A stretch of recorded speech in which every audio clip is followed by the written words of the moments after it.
E é isso aí, pessoal. Então agora eu mostrei para vocês ali na aula anterior a parte do Market Profile, uma ideia de como você interpreta ele, o que é basicamente, nada muito profundo na questão do que o Market Profile em si é, mas também acho que discutir a questão de cálculo, como ele funciona e como ele é criado não é o caso aqui. É mais entender a forma como você pode ler ele e utilizar nos seus trades. Como eu comentei no vídeo anterior, a gente vai falar hoje, a gente precisa abordar dois temas bem específicos, que são teoria do leilão e depois as leis de dinâmica, tá? A gente vai começar pela teoria do leilão e aí depois a gente vai avançar para a questão das leis de dinâmica, que são 10 no total. Bem, o que é a teoria do leilão, tá? Então, a gente vai usar um exemplo bem básico aqui, que exemplifica bem. O que vai acontecer, por exemplo, ó, nós temos aqui, ó, vamos imaginar que a gente tenha um carro, tá? Então a gente tem aqui um carro.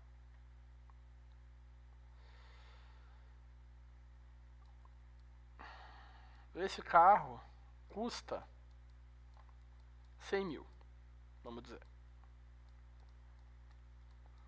100 mil. O que acontece, tá? A maioria das vendas desse carro aqui, tendo em vista que o valor dele é na faixa de 100 mil, vão ocorrer dentro de uma faixa. Então vamos dizer aí que entre 103 e 98, por exemplo. Vamos dizer que seja aí, tá? E os 100 mil aqui no meio.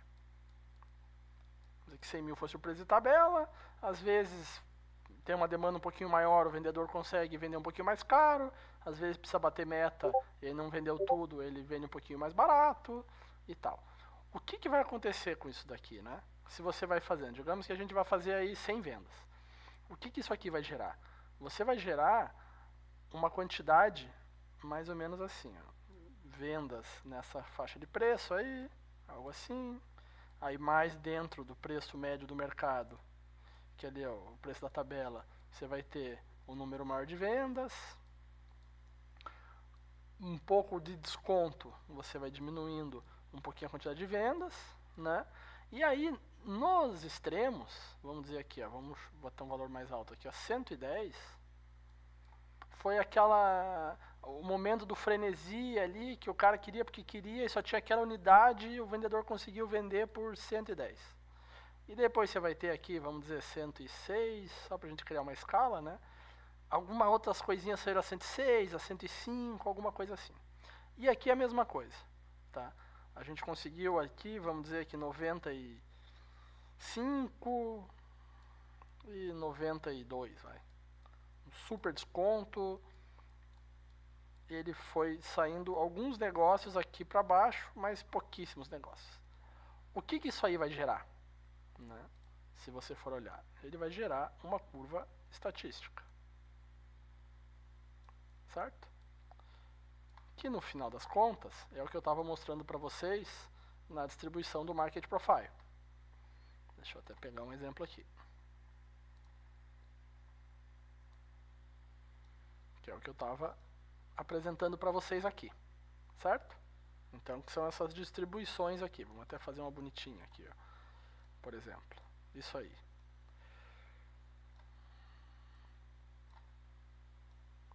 Ou mesmo essa daqui, assim, tá? Então vocês veem que ela tem essa distribuição. E aqui, como eu mostrei para vocês, uma distribuição por tempo, etc, né? E no nosso exemplo do carro, ele é uma distribuição de acordo com as vendas, tá? Então, funciona desse jeito. Agora, a pergunta é, o que muda? Né? O que é a teoria do leilão especificamente? A teoria do leilão, ela basicamente aborda a ideia de que o mercado sempre vai buscar isso, não o mercado financeiro só, ativos financeiros, mas isso tudo, né? Ele sempre vai buscar uma região de preço que ele já negociou, se ela existir já, claro, para um determinado cenário. Então, nesse caso aqui, ó, vamos imaginar que a gente tem aí deixa eu pegar aqui para conseguir apagar rápido. A gente tem o mesmo carro aí a 100 mil, certo? O que vai acontecer por exemplo, o preço, se a gente, por exemplo, conseguir fazer uma alteração no carro aqui, e vamos dizer que agora é uma versão Sport, vem com aerofólio, sei lá, um teto solar aqui, vamos dizer. O que vai acontecer com o preço? O preço não é mais esses 100 mil base. Vamos dizer que o preço agora é 110 mil base. Então vamos colocar aqui, ó, 110. E daí, usando aqui a mesma coisa, você vai conseguir vender um pouco mais caro e tal, um pouco mais barato. E no fim, o que vai acabar acontecendo? Você vai ter uma curva de Gauss aqui, uma curva de sino. Ficou um pouquinho ruim aqui, mas dá para entender, né? Aí. Então, o que significa? Né? Que, provavelmente, se o mercado entender que aquilo mudou e ele já negociou esse carro com teto solar e aerofólio num outro momento e o preço era base 110, a consequência disso seria, vamos botar aqui, ó, que seria aqui a nossa distribuição lá do Market Profile, vamos botar aqui também, a consequência disso seria que o preço faria isso aqui e ia buscar uma nova zona aqui em cima, tá? Então essa é a ideia. O mercado precifica de acordo com aquilo que ele já previamente tem algum conhecimento. Então ele faria algo nesse movimento. Ah, e se a próxima versão agora vier sem o teto solar de volta? Voltar para a versão base. O que é a consequência básica aqui, né? Que a gente imagina? É que o preço vai sair daqui e voltar para dentro dessa zona aqui. Que já é uma zona conhecida de quando o carro não tinha teto solar e nem aerofólio. Então ele joga toda a modelagem e fala, olha, o carro com aerofólio e teto solar vale 110, o carro sem esses itens vale 100. Então ele cria ele volta para uma zona conhecida. Agora vamos dizer que esse carro aqui, ó, tinha lá alguns acessórios, sei lá, banco de couro e câmbio automático.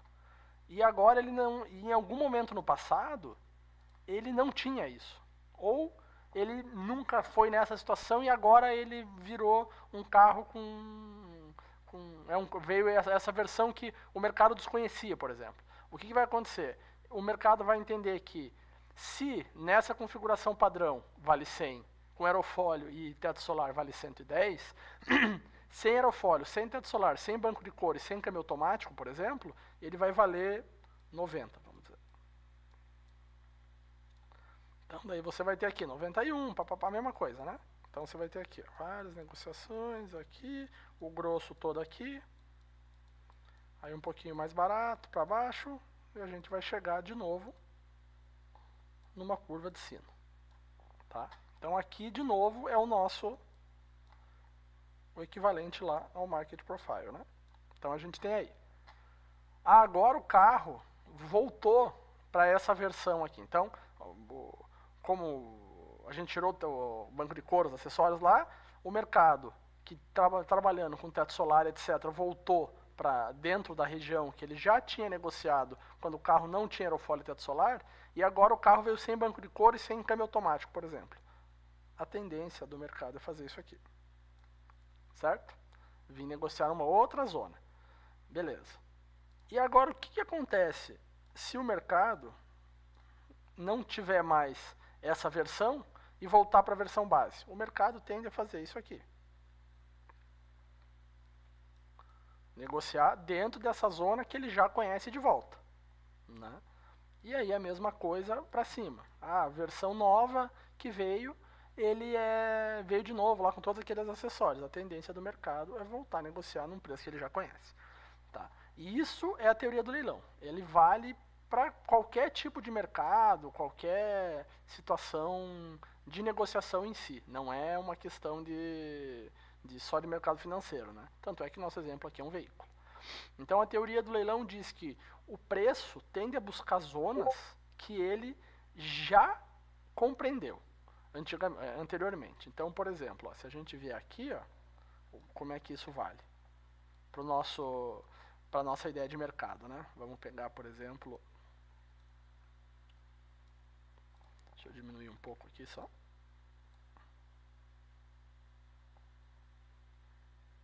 Pra gente entender. Eu vou fazer umas zonas um pouquinho maior aqui, ó, só pra ficar um exemplo um pouquinho mais claro. Senão fica tudo muito junto, aí fica meio ruim de mostrar.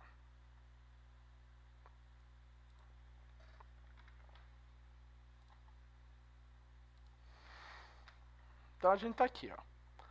O que a gente vai ver aqui?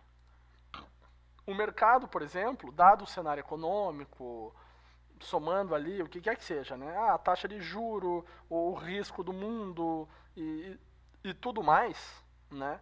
Tava negociando nessa faixa de preço aqui, né? Então vamos dizer aqui. Tava aí. Beleza? Aconteceu alguma coisa no mundo, ele puxou um pouquinho para baixo, tá? E aí o mercado foi se ajustando, provavelmente para trás, ó, você vê essas linhas azuis aqui, ó, são todas zonas passadas, né? Então aconteceu mais alguma coisa no mundo, ele voltou, ó, a negociar nessa zona aqui, ele reprecificou.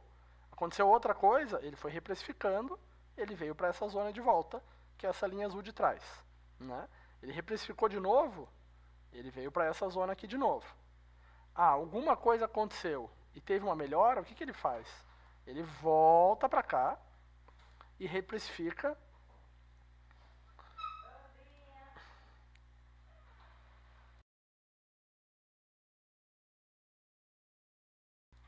Ele volta aqui e reprecifica para essa zona aqui, né? Alguma coisa aconteceu de novo, ele tenta buscar a zona de baixo de volta. Ah, aí se olhou e falou, não, o seu certo mesmo é essa zona de cima, porque o que a gente imaginava que poderia acontecer não aconteceu, então tirando esse risco, o mercado fala, não, é essa zona aqui.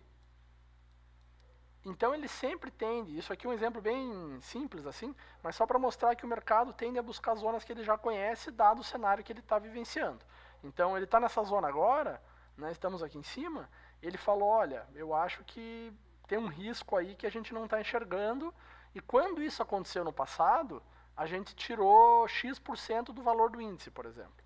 Então ele vem para cá. O risco continuou, como é que isso aqui, já aconteceu alguma coisa similar no passado? Já. Na modelagem, isso gerava o quê? Uma perda de 2% no valor do índice. O mercado tende a vir buscar uma zona de baixo. Que seria, pode ver essas linhas aqui de trás, ó, vem todas lá de baixo. O mercado continuou precificando mal. E está entendendo que alguma coisa mudou e o cenário piorou muito. Num risco desse, dado aquilo, tirando tudo que o cara acha de positivo e negativo, coloca no modelo, o mercado vai buscar uma outra zona que ele entenda que justifique o cenário atual, né? Então você vê que ele vem buscar uma zona lá de trás. E assim vai. Então o mercado tem essa tendência. Por exemplo, aqui, ó, você imaginar que o mercado melhorou muito.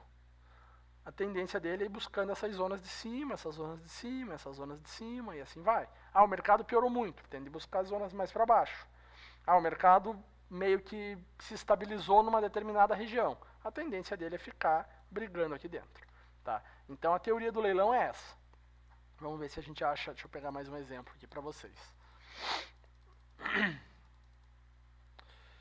Vamos pegar aqui um outro ativo. Por exemplo, aqui, ó, esse aqui tá bom, que é o SAP, gente. Ó, o SAP, tá vendo? Ó, ele tá, aqui poderia somar tudo isso aqui, né? Mas você vê que ele achou uma região de preço que ele entendeu boa. De repente alguma coisa mudou no cenário, ele foi buscar, aqui está sem a continuidade das linhas, mas só para vocês entenderem, né? Vamos imaginar que as linhas tivessem vindo alguma coisa lá de trás, assim, né? Vamos botar outras zonas aqui. Então ele veio, ele reprecificou o mercado, caiu. Voltou a testar essas zonas aqui. Acho que o cenário ainda é meio negativo. Foi testar uma outra zona de trás. De novo, continuou ruim, continuou ruim, continuou ruim. E aí ele começou a entender que achou uma zona, mais ou menos aqui, que ele está entendendo ser mais ou menos o que o mercado acha que é justo, né, de preço. Alguma coisa ruim aconteceu de volta, deu mais uma porrada para baixo. E daí começou a brigar aqui. Em algum momento falaram, olha, a notícia é muito positiva. Ele tentou voltar para essa zona aqui de dentro. Vamos botar como se fosse assim, né? Mais ou menos aí. Ele tentou brigar e voltar nessa zona aqui. E agora está nessa base aqui. Então o mercado sempre vai assim, ele vai reentendendo o preço de acordo com os cenários e ele vai buscando ideias e vai buscando zonas de preço em que ele já trabalhou dados os riscos que existiam. E não é uma ideia de tipo, mas por exemplo, agora a gente hoje está vivenciando a questão da guerra lá em Israel, por exemplo, né? Nesse final de semana aconteceu o bombardeio lá e tal. Mas esse risco, exatamente isso já aconteceu? Não, mas o mercado entende um pouco essa precificação, né? Ele vai olhar e falar, olha, é uma guerra, o que isso pode acontecer? Pode prejudicar o petróleo. Deixa eu ver, eu vou puxar para vocês aqui, ó, dá só um instante. Que o petróleo acho que é um bom ativo para a gente olhar no dia de hoje.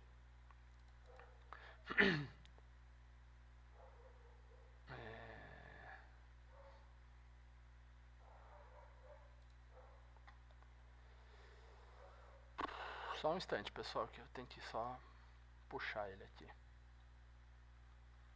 Porque o petróleo hoje sofreu um impacto muito grande, né? Então fica um ativo interessante de olhar.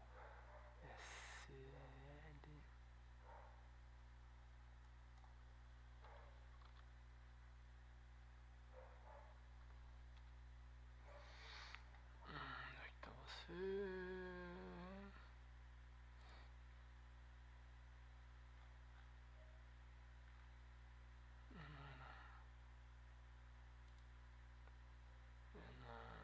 Só um pouquinho que tem que puxar da outra bolsa aqui.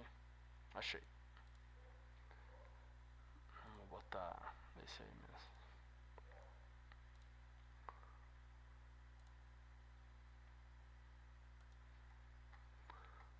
Só um instantinho que eu tô abrindo aqui, ó. Só para vocês entenderem a lógica.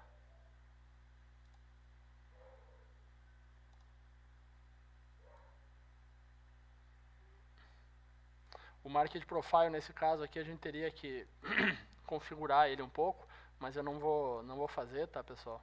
Eu vou deixar ele no básico aqui, só pra gente conseguir mostrar. Deixa ele só carregar aí que eu já vou mostrar pra vocês. Pronto. Ó, aqui tem um super exemplo. Nós temos aí, por exemplo, ó, o petróleo, um tempão, nessa zona de preço aí, né? Vamos juntar um pouco aqui só pra gente conseguir fazer uma coisa bem, um exemplo bem construído aqui.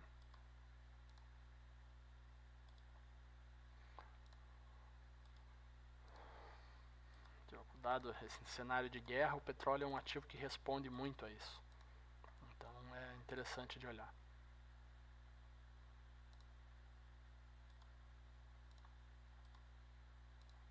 Vou fazer um desenho rapidamente aqui, só para vocês conseguirem entender bem.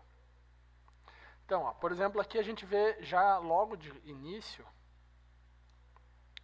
uma situação bem interessante. Ó. O mercado tinha precificado o petróleo mais ou menos aí. Então, deixa eu colar aqui pra gente. E a gente vai conseguir dar uma boa olhada. Então aí, ó. O mercado precificou o petróleo aqui. Então vamos partir daqui. Ele estava negociando nessa região aqui, tá? Alguma coisa aconteceu, pode ter sido corte, pode ter sido o que quer que seja, e aí o mercado olhou e falou, ó, com essa quantidade de barris, essa produção de barris, o petróleo não pode mais valer nessa faixa de 80 e pouco, ele tem que valer mais. Quanto mais? Aí o mercado vai se ajustando, ó, tá vendo que ele vai trocando de região. Aí ele chegou aqui, mas o corte vai ser maior que a gente imaginava, o impacto também. Ele trocou de região. Eu acho que ainda tem mais impacto do que a gente imaginava. Ele foi subindo. Perdão. E aí, não, talvez o impacto não seja tão grande assim, então a gente está precificando mal esse ativo. O mercado veio e criou essa zona inteira aqui de consolidação. Ó. De repente ele olhou, os players do mercado olham e falam, não, realmente o impacto vai ser severo, a Rússia vai cortar também, o Oriente Médio vai cortar e tal. Não, então o petróleo não vale 90, o petróleo tem que valer no mínimo 95. Ele puxa para outra região aqui. Talvez a gente tenha exagerado, vem para cá. Aí ficou negociando, Agora vamos, tô só usando exemplos esdrúxulos, tá, pessoal? Mas só para localizar vocês.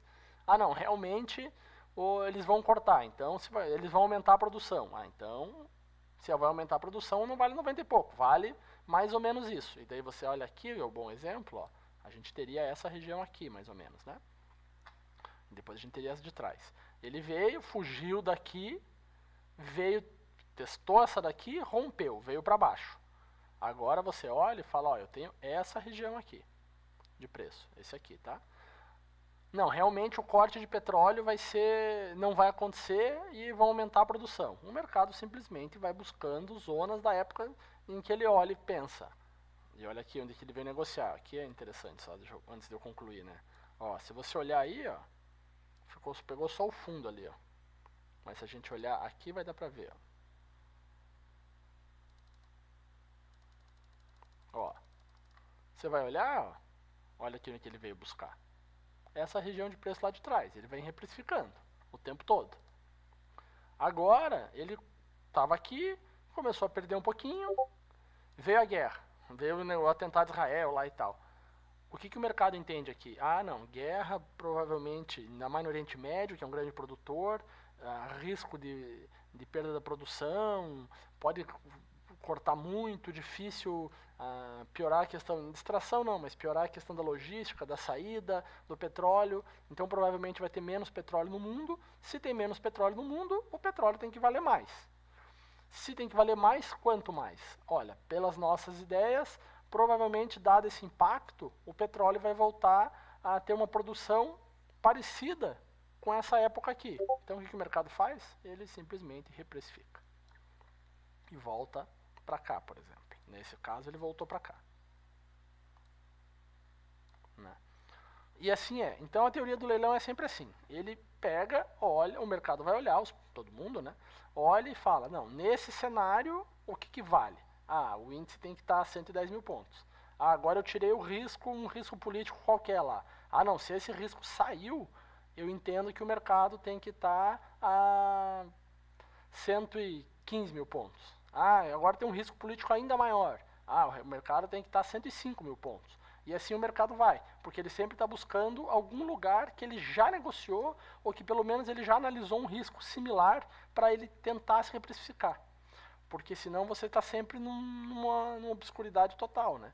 Então, o pessoal que faz o mercado acontecer mesmo, analisa muito a questão de, dado o modelo, dado o risco, dado o cenário macro, as mudanças, etc., ele vai repaginando e reprecificando, e isso vai fazendo com que o preço vá buscar regiões que ele já testou antes, dado um cenário similar, e assim vai indo, né? Então, você vai vendo, se eu baixar o juro a tantos por cento, o que isso, quando o juro era 9, não era 12 ou 13, como é que estava o índice? O índice estava em tanto. Como é que esse juro impacta nas ações? Impacta em tanto. Então, o quanto a gente precisa reprecificar o índice? Tanto.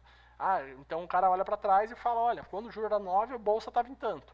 Então é um porto seguro, vamos dizer, entre aspas, de valuation. Fala, olha, com 9 de juro, a bolsa é 120 mil, por exemplo.